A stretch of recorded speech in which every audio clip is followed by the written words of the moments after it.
Hey, what's up everyone? Welcome to today's video where we're going to be talking about the new Comica ADCaster C1-K1 streaming and podcasting kit. Now, if you follow the channel, you may have seen my unboxing on this unit, and just like every microphone review that I've done on this channel, today we will be recording with the Comica microphone run into its companion mix board for the entire video. Now, essentially what Comica was going for was an entry-level kit to help get you into streaming or podcasting that came with an XLR microphone as well as a mix board unit.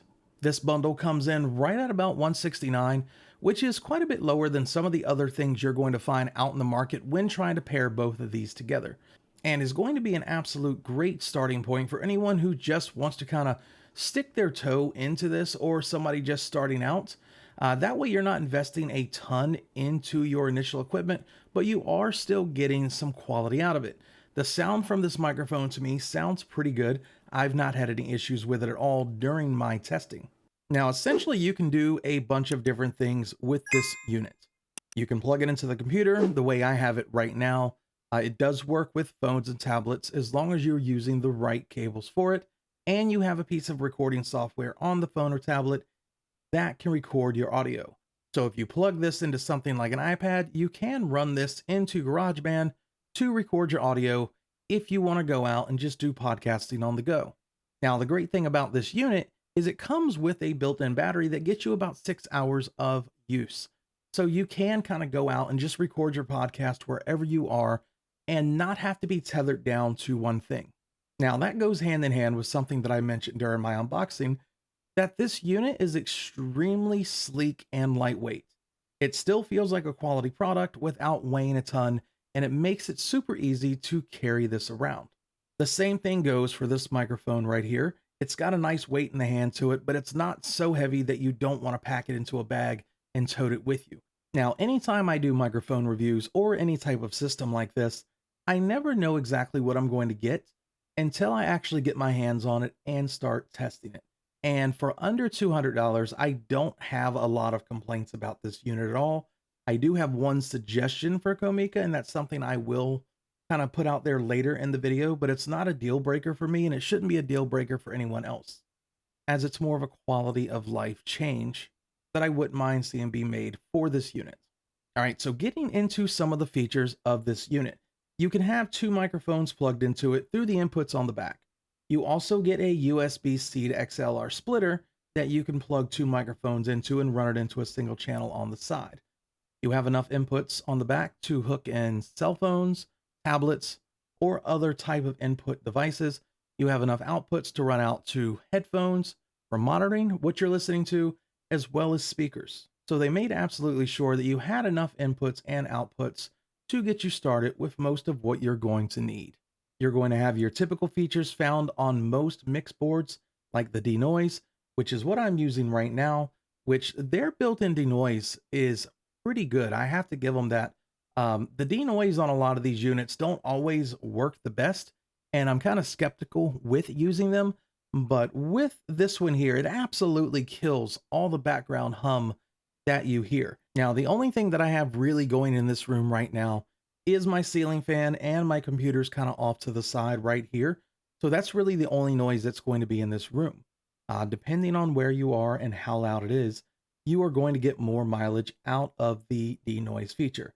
Now, outside of that, you're going to have your duck feature.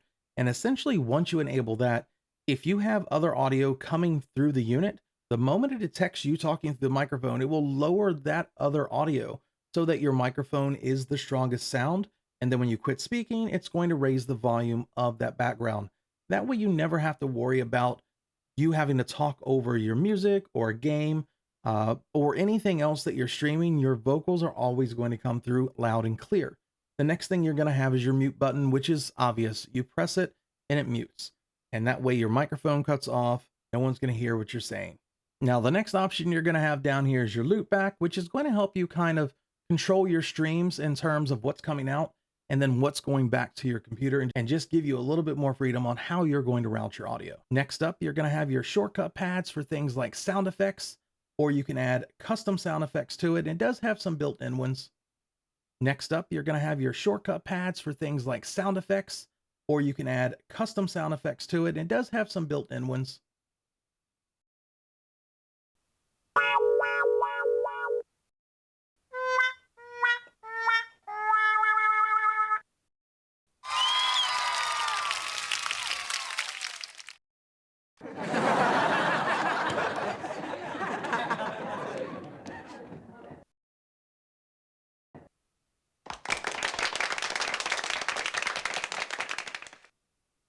Now, moving on up from there, you're going to have your main volume, which does let you control your volume for the whole unit, whether it's sound coming in from an outside source or your microphone. And then you're going to have your two gain inputs for input 1 and input 2. You're going to have your volume for your auxiliary input if you do have an auxiliary coming in. Now, above that, we're going to have a touchpad. And if you noticed, I have mine set on deep setting. This is a voice channel setting that I like on most mixers. It gives you a little bit more bottom end, so it sounds more like that radio broadcast. And if you're doing something like a podcast, it is something I absolutely recommend putting on because it does give you a little bit more deepness to the microphone sound. Now, from there, you can go to nature, but it's supposed to be more of a natural sound. And then you have bright, which is going to focus more on your high pitch tones. So you're going to hear more of that top end and not so much the low end. If you hit the EQ button one more time, it does turn all the effects off permanently.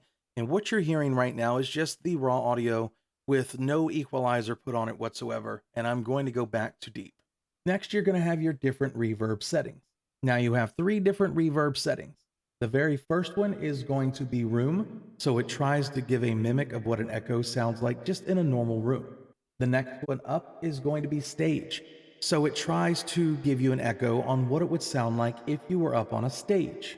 And then you have a hall, which is going to give you a bigger boomy echo like you're in a church cathedral or some big banquet hall like that. Now, these are going to be good, or if you are someone who wants to use this for any type of singing or vocals, that way you can add a live reverb to what you are singing into this unit.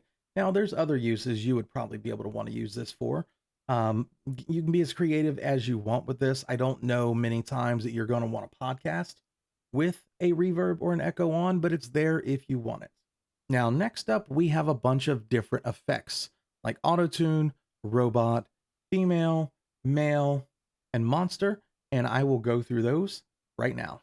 All right, this is going to be an auto tune. So I'm guessing if you put this on and try to sing poorly, it's supposed to mimic what you sound like when you're actually using auto tune.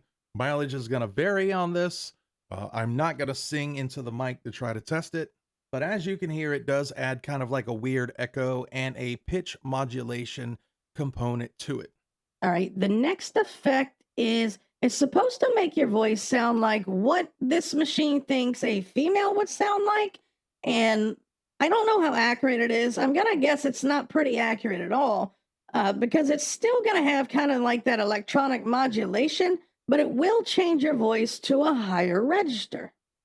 Next, we're gonna have what a deep baritone male would sound like, using the male. So essentially it's just lowering the octave of what's coming through the microphone and trying to give you kind of like a James Earl Jones.